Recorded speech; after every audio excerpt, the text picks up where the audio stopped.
안녕하세요. Selamat pagi, Bu. Selamat pagi kembali Mbak, silakan duduk Mbak, ada yang bisa saya bantu? Saya ingin konsultasi seputaran empati ini, Bu Bidan. Sebelumnya Mbak, perkenalkan nama saya Bidan Vika, Mbak namanya siapa? Nama saya Ibu Ines, Bu Bidan.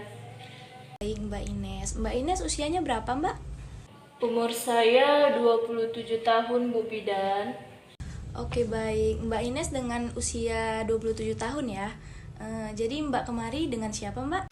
Saya kakak kandungnya, berhubung suami ibu ini sedang bekerja, jadi saya menemani bu. Baik, jadi apa yang Mbak Ines dan Ibu ketahui tentang MPASI? Saya ingin tahu mengenai MPASI yang baik untuk anak saya, Bu Bidan. Oh begitu baik, jadi Mbak Ines apakah ada kepentingan lain? Soalnya konseling ini memakan waktu 30 sampai 45 menit ke depan gitu, Bu.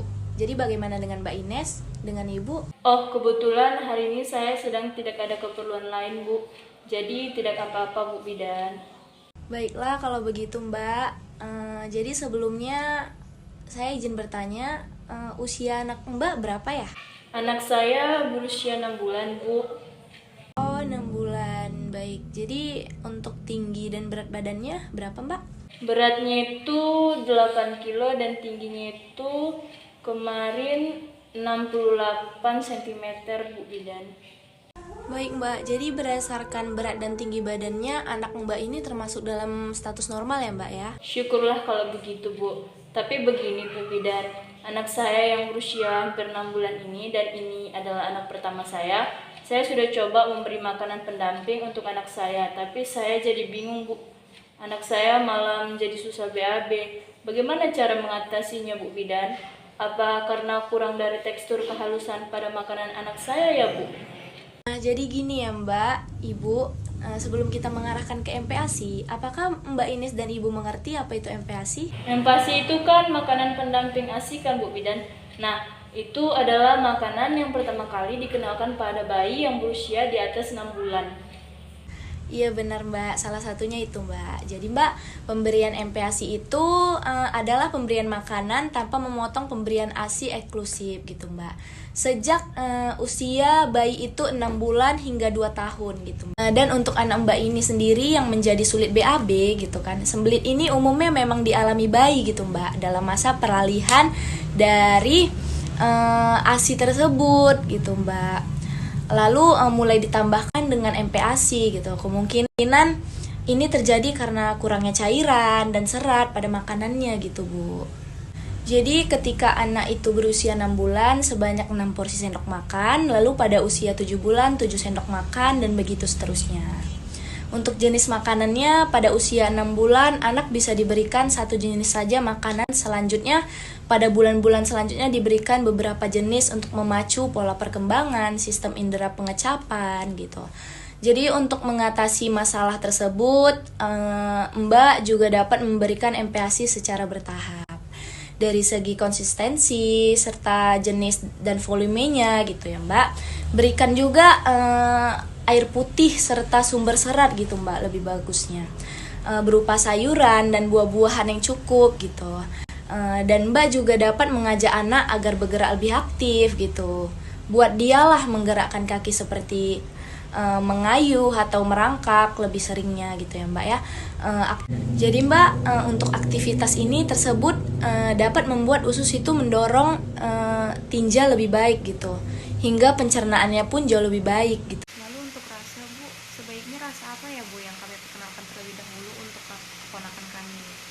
Nah jadi untuk Mbak Ines dapat juga diperkenalkan berbagai macam rasa ya Mbak ya. Oh iya, perlu juga Mbak ingatkan, usahakan tidak memberikan makanan yang berwarna mencolok karena akan dapat menambah beban kerja ginjal anak menjadi semakin berat gitu ya Mbak ya. Dikontrol ya Mbak. Oh baik bu Bidan. Lalu untuk teksturnya itu sendiri yang seperti apa ya bu yang bagus diberikan untuk keponakan saya? Jadi pada awal pemberian itu Mbak dapat diberikan makanan yang bertekstur lumat seperti buah-buahan yang dilumatkan gitu ya Mbak.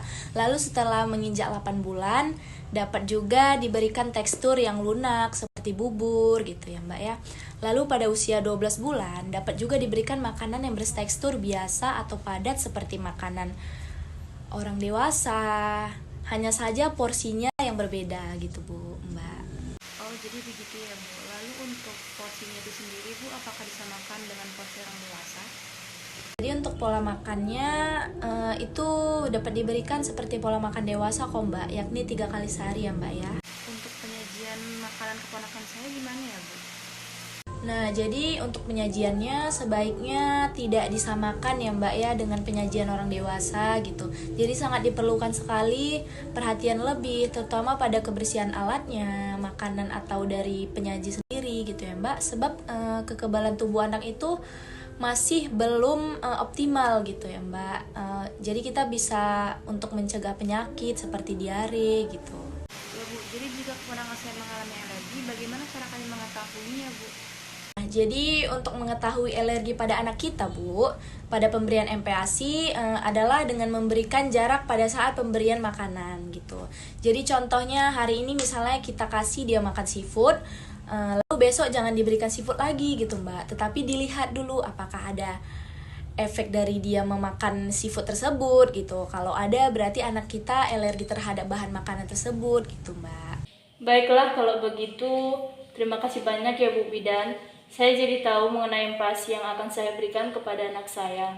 Baik Mbak, sama-sama. Jadi setelah ini apakah yang akan Mbak lakukan di rumah mengenai pemberian ASI pada anak Mbak? Saya akan memberi makanan pendamping ASI dengan tidak menghentikan pemberian ASI saya pada anak saya Bu Bidan, sesuai dengan saran Bu Bidan tadi.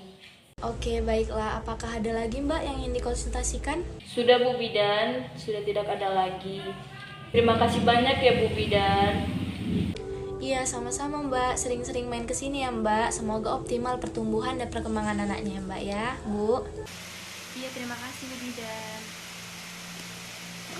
Iya Mbak, mari.